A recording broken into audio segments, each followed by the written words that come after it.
And welcome back, everyone, to the LPL Spring Grand Finals. EDG find themselves up 2-1 against LGD in our best of 5. My name is Julian Pastry Time Card. Joining with me is Christopher Papa Smithy Smith. And EDG, after a shaky game 1 and honestly a shaky game 2, find themselves with match point. I think there's a couple of shaky things about EDG strategically, but man, are they clutch when it comes up to late game team fights. Just crazy fights that you can go back, disseminate, rewind, watch in halftime speed. Hopefully Monte Cristo gets on that at a later date, just because those are some crazy fights, and Clearlove especially. Those engages coming through with the Glacial Prison was what won them the game, because Koro, he was always in the right spot for the massive Gnar wombos. And that's why we talk about Koro's Gnar and so much combo there. Sejuani's been great. It's actually won every single game in the series so far, so be interested to see if it's taken away, as there's quite a large EDG sign. The cup is still that shining. That cup looks so sick. It really, really does. And speaking of sick, I cannot see Sejuani getting through to LGD because it must be first pick worthy. And the crazy thing to take away, Pastry Time, is that they're not respecting Godfrey's champion pool at all. He's got his run-of-the-mill. It's been 2 Orianna games and Kassadin, and he's been on the losing exchange over the 3. And it's been Koro that picks up MVP. You might have wanted to pick Clearlove there, but I think he got it last game, and honestly, Koro did a lot of the setup, a lot of the hard work to get Clearlove into good spots for those ultimates, and together, that duo ran all over LGD in those team fights. They were just really one-minded on their engages. Communication a bit wonky around objectives, especially in game 1. But when it comes to one-mindedness, it's just really committing in these fights. It transcends language. The aggression comes through, and even Imp getting out-aggressed by his younger brother, you have to say. They're Deft being so assertive. First on Corki with the Valkyrie. This time, no reposition, just flashes over curves to get onto people on the Sivir, but it was effective. It was effective indeed, and that looked like a dream EDG comp from my perspective. Pulled it off, although just barely, I have to say, with Godby especially back on his Orianna. LGD have shown they have the tools to win in this matchup, but EDG, these teams are very evenly matched in skill. We might give the edge to LGD strategically, but when it comes to clutch and big team fight moments, EDG right now seem to have their number. Well, it's definitely something to iron up. If EDG do take this victory when they're looking to move towards international competitions as maybe one of the top teams out there, the likes of TSM and then the champions coming through from Korea might find exploitable weaknesses in those rotational plays. Again, being 0-4 and Dragons down, having ward disadvantages is potential things where if those team fights go slightly askew, they can be taken advantage of. But so far in this series, EDG have been clutch when they needed to be. The picks and bans is the big question. Do we just see wildcard picks come out from LGD? They're sticking with Akon. That's the one factor. No sighting of Flame this series. No, I can't imagine you're going to see Flame when you're down a game, especially. Not a slight to Flame, but again, LGD have just started with Akon in every game. They seem to like him more as at least their starting top laner. And in grand finals like this, Flame, as good as a player as he might be and is becoming again, there's not the same experience, not the same synergy with the team in such a crucial time. And what champions come through the drop? LGD, they're on the blue side this time, so they'll get one of the prize first picks. If Sejuani's up, we have to expect that to be locked in. Orianna and Kassadin are the big question marks, whether Godfrey's going to return to those champions after Pawn showed that again. You go for this unlimited mana Kassadin build with the likes of the Athenes, you can get so much work done, even against a comp, which at least with the first 2 picks, looked like it was going to deal with Kassadin really well. And you can see their coaches right behind Akon, so that means it's time to draft here. LGD versus EDG for game 4 now as EDG find themselves up in the best of 5, 2-1, and LGD straight in another direction with their first ban. Jace is taken off the table. Jace as a first ban. What does that mean? Again, maybe it's another thing to empower the Kassadin pick. That was what we saw the Jace picked into, was the Kassadin. But it does definitely strike me as a wildcard ban at first ban. A Kalista ban again by EDG. Something we've expected throughout the series was Imp not to get it because Dev has a couple plays, but just not the same mastery of the champion as Imp does. Another ban to Pawn there as the LeBlanc goes in, and EDG at this point feel very rhythmic with their bans. Hecarim banned out once again. I wonder if Urgot is the champion that's going to fall through the picks and bans. Been consistently banned against Deft all night. Now on the blue side, maybe Imp looks at that as a possible first pick. It is a flex pick, because although we don't see it a lot in the LPL, very much the potential to go mid or AD carry with that Urgot. Yeah, Gnar banned away from Koro this time, getting the respect I think that pick honestly deserves. And EDG do, unsurprisingly, last ban away the Kassadin. So Sejuani's available. It's been 100% win rate for Sejuani tonight. 3-0 between 2 games for Clearlove and 1 game for LGD. Wow. Wow. First pick Maokai. I mean, I understand Maokai, it's a great champion for Koro. It's a strong champion in general, but not taking Sejuani there seems risky. I mean, there are definitely Nunu comps that could be run that deal with Sejuani, and Nunu is available. So there is a tier 1 jungler, at least by LPL standards, available to LGD whatever's locked in. Urgot, though, is the big pick that's available. And although it can be exploitable, Deft has shown a lot of proficiency on this champion in Clear Love. Why change it when it's working? Yes, Sejuani's looked great. Undefeated so far in the series, once in the hands of LGD and twice now in EDG's hands. And Urgot, you talked about it, maybe getting away from the draft. That is the pick here for Deft. And the thing I like about this is that EDG constantly lane swap Deft with the Urgot, and LGD have already been dodging the lanes. And that's kind of the strange thing about EDG's play with Urgot, is that we've seen them take Urgot into a 2v2 lane against what should be on paper a very favorable matchup, but just go for the lane swap instead because they understand the one weakness of Urgot is levels 1 and 2. It's especially depending on your support. If you have a support cannon, maybe you have enough lane presence, but there is always the risk that Urgot loses an all-in trade,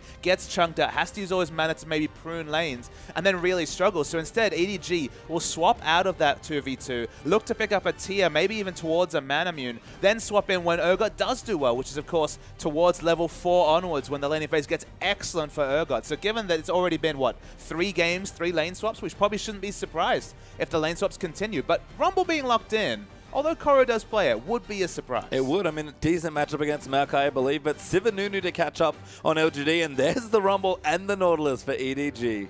Yeah, Sivir Nunu. So speed comp coming through. A lot of mid-game power between Nunu, Sivir, and Maokai. Not necessarily the ideal Blood Boil target in Sivir coming through for the Nunu. So maybe the Azir is the muted option in the mid lane. It'll make a lot of sense. So much synergy between the Blood Boil and Azir in the mid lane. Also a very safe mid laner.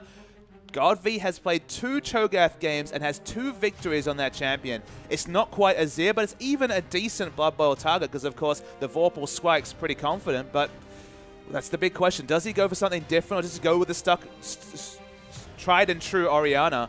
Because although he got picked off in those fights, his actual laning and his advantages that he's able to create with this Orianna have been impressive all playoffs long. Well, that's what he wants. He's going to go to Orianna, but Thresh in there as well for LGD to round up their draft. My only worry is damage, honestly, on the LGD side, because they just kind of have issues, to be fair. With Sivir's okay, which he gets in melee range especially, but Orianna doesn't necessarily enable that. EDG as well might also be lacking, but Rumble does decent damage, and whatever mid laner picks here for Pawn, you have to think it's going to do decent, if not high damage. I can definitely agree with you on that regard. It's burst damage coming through from the Orianna, but does have good consistent damage, and Sivir, there are games when she does a lot of damage against an Urgot and just a tanky lineup. It might be difficult. Pawn loves the Fizz, patch 5.7. The abilities were turned around, specifically his on-hit effects with the W to make AP Fizz a little bit more attractive. It looks like a counter-pick matchup in that Orianna traditionally has done very well against Fizz, but in what can be a super tough laning matchup, he's basically countered himself. And I have to say, EDG showing so much confidence here with this Fizz pick from Pawn. He has had quite possibly one of the hardest carry performances I've ever seen on pre-5.7 AP Fizz. So Pawn can do it on the champion, but it is bold, to say the least. I mean, there's 2 positioning-based champions, specifically the Orianna. Suddenly now, they have the Fizz ultimate and the hyperkinetic position reverser from Urgot, and they're all going to be training towards that Orianna. So when the first CC comes in from Clear Love, if it registers, it's going to be tough times for Orianna in the mid. As we move through the rest of our matchups as well, Imp back on the Sivir. Deft going to take the Urgot, which he's had a lot of success on recently. Was banned up until this point in the series, and Hook City dead back down in the bottom lane once more as Thresh for PYL and Mako with Nautilus. Yeah, a lot of lane pressure from EDG, but maybe towards the level 3 or 4 rather than the level 1. So EDG this time definitely screaming out for the lane swap, and maybe LGD will suss that out and try and force 2v2 lanes. Maybe. I think it's savage stuff here, but curious to see what exactly happens with the Yoga as we are going to get ourselves straight into game number 4.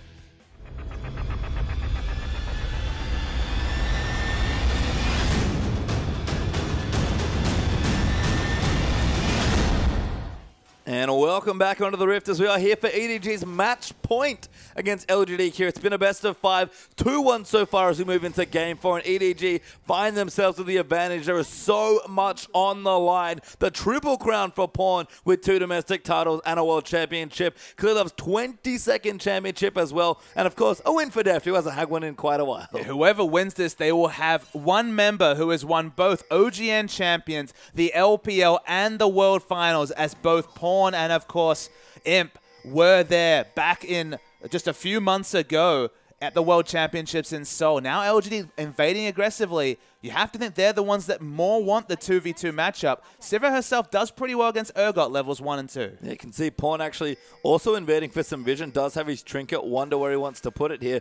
But he's actually pretty deep in the enemy jungle and hasn't used a ward yet. So feels confident, puts it down finally to get maximum vision of the jungle pathing. And LGD again, people even checking the brush there with his hook, but LGD, no, there's no one on this side from EDG. EDG have more information than LGD because they were able to place that red ward very early into the laning phase. They know exactly where LGD's set up. They have their own aggressive wards themselves. We're waiting to see which side these laners tend towards, but at least right now, Urgot and Nautilus are towards the bottom lane. Pawn is actually going for the 4 potion start again. We've seen him do this, I think, actually in our last game, but seems to love his Crystal and Flask and often likes the extra potion with it as well. Melee versus Orianna matchup. Already done it with the Cassidy. Much the same story in this matchup as the Fizz. You're going to take a lot of trade damage in the early levels, take a lot of autos, and get punished. As EDG were looking for a sneaky red buff steal. It's spotted out, but Orianna probably has to enter lane to avoid missing any experience. Yeah, I mean, Godby can't face check that many members, especially with Pawn in the area. So we will have a swap here. LGD do dodge that 2v2, although I think we were mentioning it's EDG that wanted to dodge it. It's just kind of a misnomer that Urgot is a really strong laning champion at level 1. He's not really. He's a strong laning champion, but he needs to get uninterrupted in his level 2 to 3 to be able to start getting in a position where he has his skill rotations and go for those untradeable, like those unwinnable trades for an enemy AD carry when you hit that lock on and the Acid Hunters are just outside of trade range, especially for a 500 rage champion like Sivir. So if he can get to tier, if he can get to Manamune and then go into the 2v2, he's the anti-carry that we know and love from late game. Yeah, and depth. He's always loved to do this on his Urgot. Loves the Crystal and Flask as well, which is another little adaptation I like. As Koro got himself quite low in the jungle, but managed to solo away the Wolf Camp for himself. But unfortunately, he tried to leash the blue buff and got it very low, but it reset, hard reset, after too many leashes being attempted by Koro. So it's going to be a little bit slower, the jungle follow, but it's already a Rumble who's not really noted in that area. No, going to help Clearlove there. Get the Grump for himself as well. Wants to make sure to not die, but should be okay on that front as well as PYL just soaking experience right now, letting Imp freeze the lane as hard as he can. One of the reasons why LGD might be looking for this lane swap is that the isolated mid lane matchup is very good for Orianna. For the majority of the laning phase, people might disagree on whether Fizz has an option to get back into this lane. With the cheaper itemization, with the Chalice at 900 gold, I feel like it gets more and more difficult for Fizz in this lane. He never really has kill pressure on the Orianna. Godby loves to take the Ignite for lane control, so I guess slightly more kill pressure than if he had Barrier, for example. But still, it's a super tough laning matchup for Pawn, and only in a team fight, if he can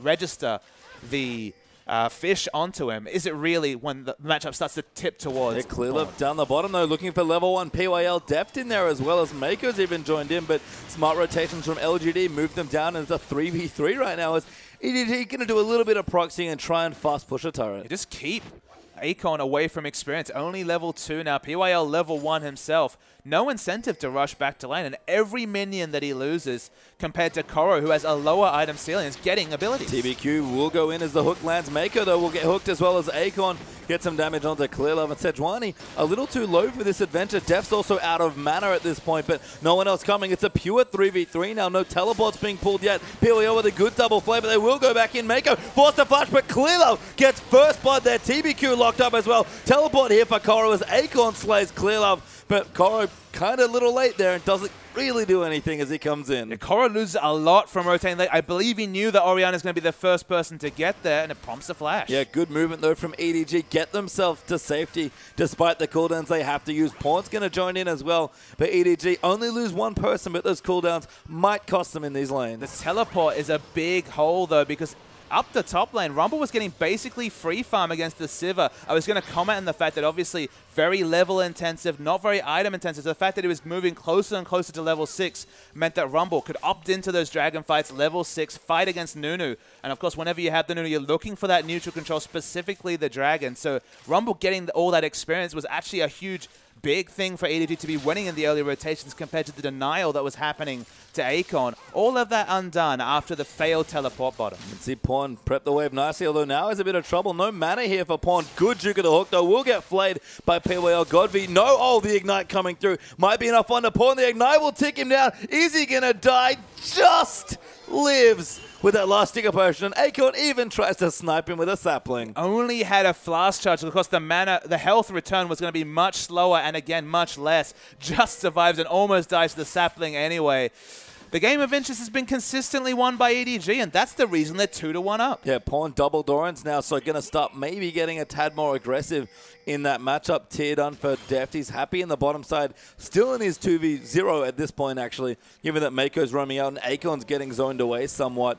I mean, Godvy's doing a nice job pushing in. Acorn and Mako actually having a bit of a scuffle, but Acorn, 10 CS now, not too bad. Able to pick up some key experience, though. Yeah, the wave does start pushing towards Acorn, so there will be minions for him to pick up before too long. The interesting to see if Sejuani goes bottom and tries to punish Acorn when he finally gets to the minion wave, or whether he gets some experience under turret. Well, Godby leaving is going to give Pawn a bit of free time, and he's actually done well keeping competitive in this lane as far as CS goes. You can see not even pushing it too hard, wants to keep it in a fairly neutral position because, sure, he wants opportunities to try and kill Godby, but more importantly, he wants to make sure he gets his farm safely. Imp kills Koro, by the way, in a tower dive, so bit surprising there, but Koro under level. Nice dive there from him to get the kill. He just absolutely trained on him. They trade tanked the turret and was able to pick up the kill quite easily. Koro was looking good in this lane, and suddenly a failed teleport bottom, and he's getting abused up top. Yeah, just the Ruby Crystal. They're not quite enough as far as early tank stats goes, and Pawn is rotating down to the bottom lane. EDG might be setting something up here in the bottom side of the map, but looks like the LGD duo in the bottom side will back away. That's Nunu running out. Acorn's going to get out as well. Godby pings it there away, and Pawn misses out on another roam. It's a really smart ward onto the red buff area that spotted Fizz, even when he goes for his creative hopping engage to get to the bottom lane. So EG, they'll keep pushing in aggressively. It's not going to be a turret trade because Deft continues to freeze up top, and Koro without the equalizer. The experience for 6 gives him the chance to go for a bit of range push because, of course, he can just use the equalizer. No resource ability to push in this way. But before he gets that experience, not many options against a Sivir hard freezing the lane. Clearlove looking for a gank onto the red buff, but not going to find it there. Trying to go in, but taking a little too much damage as teleports will come in as well. Clearlove getting low, will get picked off there, and just too aggressive there from the Sejuani. Deft, though, does get the trade of the turret in the bottom lane. And they use teleport as well, so definitely not ideal play from Clearlove. Basically donated a kill over, but at least they got an objective out of it. I mean, yeah, they'll take the trade, I guess, but Clearlove a little reckless once again, trying to get aggressive wards. I can understand the style, but gotta go with your friends, man. And there was no friends there, unfortunately, especially with Koro not having that teleport. Oh, Pawn's here in the top side, though. Now Koro going to move in. Pawn, good fish onto him. Lands it somehow through the spell shield. Damage going to come in, and Pawn's going to collect the kill. And another great roam from the mid laner once more. Yeah, Pawn was still playing AP Fizz when it was out of the meta. Comes back into the meta. Gets a little bit stronger relatively. And you can see those Fizz mechanics, very practiced and very effective. Yeah, not rusty at all on the champion. And that's twice now that Orianna's been roamed on by Pawn for a successful kill for the EDG mid laner. When you'd expect Orianna to have almost perfect wave control given she has the pushing options. Fizz basically takes a full damage rotation every time he tries to use his wave clear ability, the playful trickster in mid, so should be advantage Orianna in terms of wave control. Okay up in CS, but if you're getting a free roam and not losing your turret, you're happy if you're Pawn. Pawn looking for his blue buff. It does get zoned out from the CS with Orianna now picking up her blue. Deft as well, looking to go back because his mana pool's a little bit low, and Imp actually going to return to the bottom side now. Not really a turret for him to farm safely yet, so I wonder if they'll stick in this 2v2. Maybe look for the freeze, although at this point it starts to push out towards the EDG turret. So we'll have a bit of a difficulty doing that. Deft's able to go back, finish the Manamune and boot, so he's already combat ready, starting to power up that mirror mana faster and faster. It looks like it'll be about the 20-21 minute mark, which is very early actually by usual standards. Sivir is competitive in CS, but in this situation where Deft has to overextend to do harassment damage, honestly, isn't that unhappy because it's in a shorter lane where it's harder to lane against Urgot. When it's in this long lane, Urgot's very gankable if he overextends for trade damage. So it's not actually that big a deal if they can keep those minions towards their own turret. And you can see Deft actually doing a bit of roaming right now on the Urgot. It's not quite his old Twitch, but he's making it look pretty similar. I mean, it's very flash-gated in these early levels when the swap range is still fairly short, but hey, go for something when there's not much for you to do down bottom. Pawn wants to go for something. Another roam onto Imp as he tries to keep him down, but PYL there to babysit, and Pawn has to back off from that roam. No successful gank this time. Pawn seeing if he can cause enough pressure down bottom, maybe you blow another summoner, or even just the on the hunt, and that should transition into a very easy dragon to come through. Deft's effectively a mid laner at this point, and Golby definitely doesn't have any armor. That's a smart swap there from EDG, with Pawn actually taking almost full-time responsibility, it seems like, in the mid lane.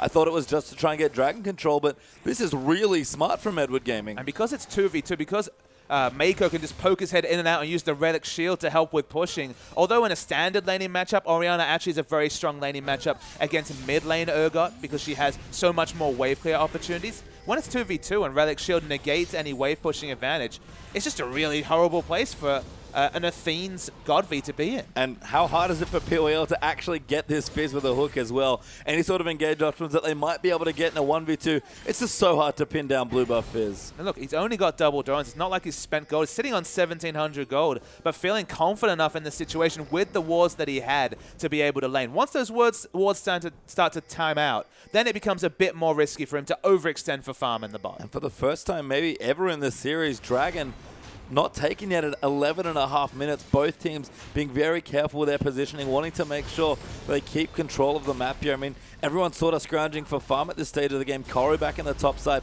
now able to bully the Maokai a little bit more on the Rumble. Quite ahead in CS there as well, but Akon, he's fine in his kind of low resource situations. EDG have had the pressure around Dragon, so if anyone was to pick it up, it'd be them. But they just haven't been able to find a spot. They've been done eye vision. They've got good deep vision themselves, but they felt it's too risky so far to opt into a Dragon fight. You know what? Keep farming. Get Rumble to level 11. Keep powering up Clear Love. Get your Fizz through his rough early landing phase and catch up on CS. I think EDG, in fact, LGD as well, just fine waiting here as TBQ going to get snared up there. Dredgeland in there as well. The E will land in as Clear Love looks for it, but Godby now might be the one in trouble, and a flash is forced. That might be enough for EDG to want to take the Dragon as PYL eats it there as the Equalizer goes through. Nailed with the fish out there, and Pawn gets another kill. That was really lovely layering. We haven't seen Koro's Rumble for many a week since the start of the season, but found one of the best chokes to fight in with the Equalizer. They pick up the kill, and if they take the Dragon, that's a really good objective play by EDG. I mean, people give credit to Acorn for his Rumble, and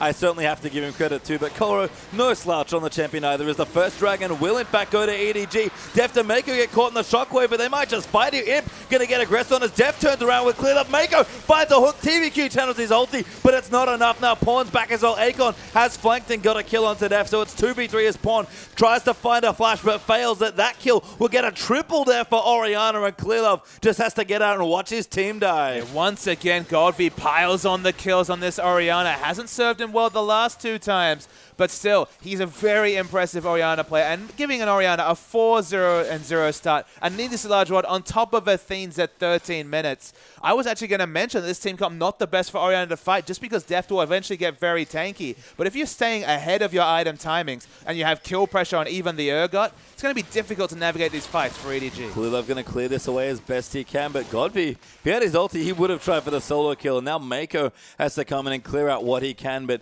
once again, this Orianna is on the rampage here, and he's been able to carry one game. Couldn't quite get it done in the last one, but he's on track for, once again, another great game. Yeah, I misspoke. 1-1 on the Orianna, but actually two of those matches got an early double or triple kill. Was 5-1 in the previous game before he fell away in the late game due to all the ultimates from Clear Love. And they have the same insurance policy of Clear Love hitting every ultimate, which honestly is a pretty shoddy policy. Wouldn't invest in that one, but hey, it won them one game. There's no guarantee that it can't be the Equalizer again here. I don't know. After this many years of play from Clear Love, we might have to start investing in his company. He's already got a nice result business open for Deft, so we'll see what he gets done here. But Deft as well, looking good in the mid side. Got his pickaxe. Pawn going to get away from the snowball with his playful trickster as well. And everyone again just powering up, but the objective advantage for once in the series is actually EDG's. Yeah, 1-0 though. It's not a huge objective hole to talk about. Even with that objective, they're behind in gold.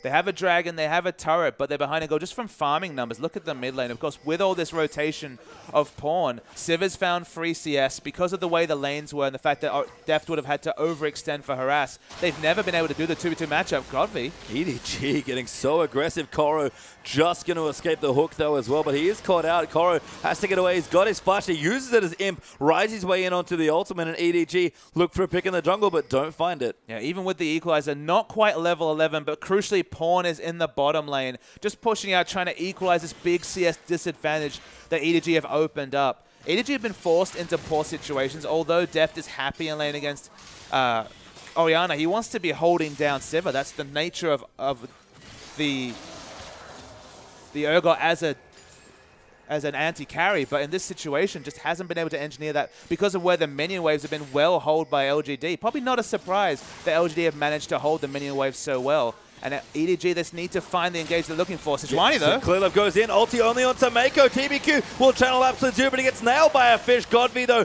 be able to zone them out. And PYL looking for one more. Look, TBQ getting low. Deft low, though, as well. And in a big brawl in the mid lane, nobody goes down. And crucially, Deft had no mana, so wasn't really able to impact any of those damage trades. Used his ultimate and then basically was completely out of mana. They back away. Not a lot of wave clear. Means this might be a turret for LGD. I mean, Korra has his ultimate. If he has to use it, he will. But the turret's quite low here, so LGD going to try it again. But Pawn's pushed out the bottom side. Seems to be pushing towards that turret. And he's got blue buff now. Might even just look for a pick here. Yeah, LGD have been getting every lane matchup they want. Sivir's getting free time up top. Once again, Korra missing out on minions in the lane.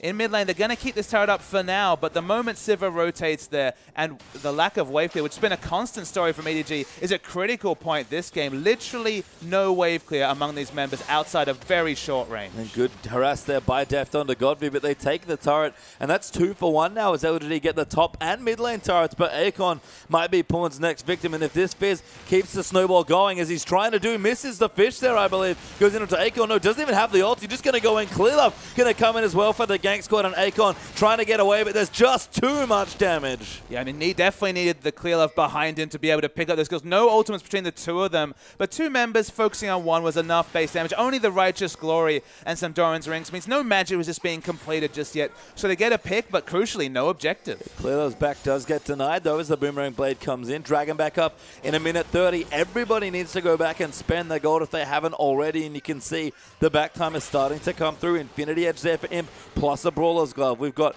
Last Whisper almost done for Deft on the Urgot. Pawn's still building up, honestly, and he's just gone for a fresh up, and Korra has to have gold to spend. Surprising to see all the preference onto this Last Whisper. Maybe it'll still be a Brutalizer then finishing the Last Whisper, but there's no armor purchase whatsoever. Even Godby doesn't have the makings of a Seeker's Arm Guard or even the Zhonya's coming through. So it seems like an overly quick Last Whisper being rushed by Deft, but maybe it's just future-proofing with how the buy times are gone. Pickaxe for a bit of pressure, gets a longsword, and then maybe is priced into that Last Whisper. Maybe as Imp does get the third outer turret, gets to safety with the Lantern as well. I tell a lie, by the way, Pawn was just waiting for his Zhonya's, which is now completed as well. And Korra got an extra blasting one, an Ant Tome, and a Null Magic Mantle for the next Dragon fight. Level 11 here as well. Teleport at the ready. EDG are primed to get their second Dragon. And Pawn will definitely be going on Operation Kill Orianna at every option. Can be so aggressive with that stasis, allowing him a reset of his abilities and being able to continue the fight. Deathcap, though, that's a big power jump for Ori. That's stupidly early for Orianna to have 2 items right now. Athene's plus the Deathcap already done. We talk about Ori builds. Godvy's certainly done some interesting ones recently as well, with Luden's Echo being a prominent feature of a lot of his inventories, but this is pure damage and shield coming out from Orianna. We talk about a 2-item spike being important. Usually 22 minutes is fine for this. 4 or 5 minutes early on that power spike. Going to start off the Dragon. If a tank goes in with the ball, they're going to be so tanky. Teleport comes through. Yeah, they're already backed away. They're both coming through, but Koro didn't have a ward quite so close, so EDG might have to contest for this Dragon. Great poke, though, coming through for Deft, and EDG will get themselves back on the Dragon. Love's not that tanky yet, so he can't tank the Dragon for too long. 3,000 health. Still a very healthy Dragon and a real standoff in this game 4. Yeah, this might just be a smite off here. Pawn goes in for the burst. No, doesn't get it. TBQ takes it away. Clearlove gets hooked, and EDG have to scatter to the absolute zero, but they're still looking in. Imps uses his ulti. Pawn really wants to assassinate someone. He goes in with his on his Koro. Comes in as well. Clearlove lands the ulti. Depth charge onto Godby, but Pawn, that's too far forward. Clearlove gets hooked. Goes down to Imp. Shockwave goes in. Gets Deft in there. Flays him back. And that's a Dragon and 3 free kills for LGD. Yeah, 3 massive kills. Poor turret choice, poor target choice coming through from EDG. They were scattered. You can see multiple low health members. They really needed to choose and prioritize the closest target. Didn't do that because with their short ranges, so hard to do any sort of damage to the backline. Kill the front line first. And LGD, it's 20 minutes. Literally, Baron just spawned, and they're rushing it. I mean, they've got a Nunu. TBQ has to be a bit careful, but not a bad idea to take it. And this is the super EDG Baron. Normally, you see this at 25 minutes after a 1 team, but LGD going to one-up them and take it at just over 20. Literally just spawned and they take it down. They have the Nunu for the Skier. Very, very safe. Pushing the minion wave slightly at the bottom is Koro, but nothing else to show for it. And suddenly 5,000 gold behind with a fiercely mid-game team comp, EDG. And they leave up the Orianna a third time, and it looks like they're going to be punished. Yeah, we talk about mistakes costing teams these games. A bit of a bigger one there for EDG, but committed so hard to contest for that Dragon, and TBQ even stole it away, and everything else went completely wrong. They're just building magic-resistant health, completely disregarding the damage from Deft, and it doesn't look like they're going to be punished for it. Deft will probably pick up the red buff, but isn't really an ideal red buff recipient, given that most of his damage is gated around his Acid Hunters. The builds in general are just not fully formed. The Last Whisper not going to be doing very much from the Urgot, as mentioned, and the magic resist stacking is the story from LGD. Well, apparently when Pawn picks Fizz, this is where he ends up. Consistently behind, has some issues, but he's carried games like this before. EDG, we've talked about their team fighting in the last 2 games with the Sejuani in particular. They're going to have to do something spectacular to keep themselves in this game, because 5,000 gold up with a Baron here for LGD and a blue buff steal coming through. They just keep losing advantages in this game. It's the Miracle Assassination onto Godvi as the first person going down in a fight, or it's going to be a lost team fight. They cannot afford for the Shockwave to rip through their 400 or lower range members, and their siege prevention is non-existent. They have no wave clear. Yeah, I mean, Rumble ulti, and that's about it. Doesn't do that much against Baron buff minions. No, not at all as EDG clear out the way, but LGD already rotating top to take a 5th turret here. EDG only have 1 to themselves here, and that gold lead, about 5,000 before, jumps up to 6,500 now. The penchant for Pawn to pick up Fizz did this on Samsung White, does it on EDG, forces themselves in these situations where they have no wave clear, and if they ever start losing, they give up a Baron in this particular example, lose a team fight.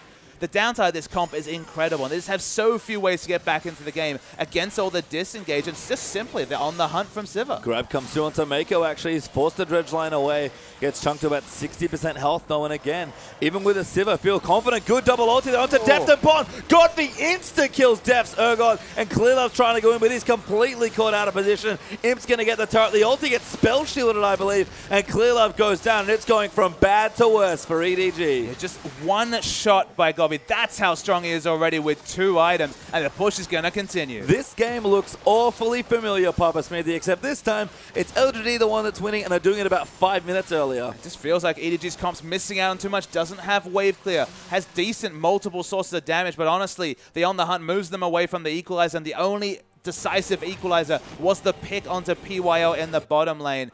They managed to get some objectives early, but now 6-1 in turrets, even in Dragons, and a Baron in the books. 23 minutes is a bit early to pronounce death for EDG, but it might as well be. I mean, the gold lead's just ridiculous at this point. 9,000 up for LGD. Godvi almost has his last Whisper under 25 minutes as an Orianna. We'd expect that coming through at maybe 30, just over 30 minutes in certain cases in your standard games, but Godvi's been so accelerated, and again, his Orianna lost once in this series, but starting to punish EDG for leaving it open again. Yeah, I mean, it was banned away the once, was actually snapped up every time it was available, and this time it's going to be on the winning side unless EDG can pull off the miracle. They managed a couple of times in previous series, but they weren't 10k gold behind effectively at 20 minutes. I mean, to remember as well, Pawn picked this matchup as Fizz into the Orianna, and as you said, might be whether it's cockiness, whether it's just a bit of arrogance coming through for Pawn, or simply wanting to play one of his best champions, because Fizz is one of his best champions.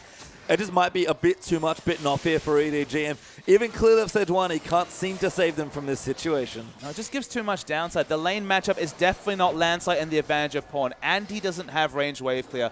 He isn't even a ranged champion. There's a fiercely melee champion in Fizz. So the downside is just so incredibly high. And LG just out-rotated them. The moment they lost a turret and bot, they put Sivir down bottom. And although it looked like a masterstroke to have Urgot against the Athene's Orianna, you might think, okay, the harass is going to be good. In that situation, they just wave cleared happily, and Sivir got farm he would never have been able to do in a 2v2 against Urgot with no turret to go back to. So just with how the waves worked, LGD got the most farm possible onto both Imp and Godby, and Godby did the rest. And again, navigating a lane swap nicely. That's been LGD's forte all playoff long. They're rushing with all their engage. They don't need it there. They'll just zone EDG off a turret. And that second inhibitor looking to fall just as quickly as the first. There's another two-man ult onto the carries from Godby. They're diving in, doing their best. Pawn goes in. Equalizer down from Koro. If they can save this fight, that'll be ridiculous. But LGD going in. Clearlove dies. Mako dies as well. And it's not enough. EGD are too far behind. And LGD, in about 26 minutes, are smashing Edward Gaming. They already have a top lane inhibitor minion wave pushing, and the super minions will do the work. And LGD whitewash EDG effectively. 25-minute beat. There has not been many shorter games for EDG this season. No, that was one-sided as they get for EDG games. LGD, what a statement to force a Game 5. And you can see Imp still not celebrating yet, knows that, you know, he had a good game on Sivir. Played great there at 5-2 and 6. Navigated the lane swap once again with aplomb. But not enough there in Deft. I think he could taste victory there, but looks into his computer and realizes with that defeat screen looking back at him, they have to win one more if he wants the title. Honestly, to end the story that has been the 2015 LPL Spring, there had to be a Game 5. So many even smaller storylines. The battle of the Samsung members, blue and white on both sides. Now we're going to a Game 5. Will the Orianna finally get the respect ban it seems to deserve? Sejuani isn't the key factor in this final. It's got 3 wins, but certainly not the 4. EDG, they cannot afford to draft this poorly another time, because honestly, once they started losing, they just didn't have the tools to get back in the game. I have to ask you, Papa, EDG going to swap over to the blue side for our last game, and if drafting's a big thing, which side do you think they'd rather be on? That's a really good question. I mean, to be honest, the first pick doesn't necessarily spring out to me as a big advantage unless somehow Kassadin is available, because Pawn obviously seems very happy to opt into bad laning matchups with Kassadin and get away with them. It certainly wasn't the same story with the Fizz. No, it wasn't at all, and that was a rough game there for EDG, but LGD in style take it away from him, and we couldn't ask for anything more than this. Don't go too far away, because the final game of the LPL Grand Final